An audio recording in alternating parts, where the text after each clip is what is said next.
Ipinapanawagan ni Senator Erwin Tulfo na mapababa ang presyo ng tiket para sa mga domestic flights sa bansa.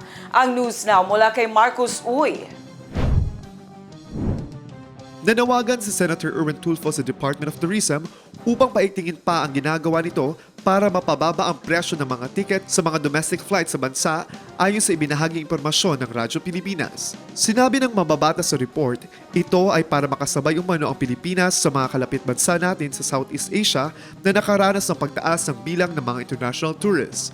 Ginawa ng senador ang pahayag matapos lumabas sa datos na nasa hulihan ang Pilipinas sa mga bansa sa Southeast Asia pagdating sa international tourist arrivals. Base sa datos mula sa January to August 2025 ng C-Asia Stats, nakapagtala ang Malaysia ng 28.24 million international tourist arrivals. Sumunod ang Thailand na may 21.88 million, Vietnam na may 12.9 million, Singapore na may 11.6 million, Indonesia na may 10.04 million at Pilipinas na may 3.96 million. Giit ni Senator Erwin sa report, ang presyo ng flight tickets sa mga destinasyon sa Pilipinas ang pangunahing nagiging hadlang para palakasin ang lokal na turismo.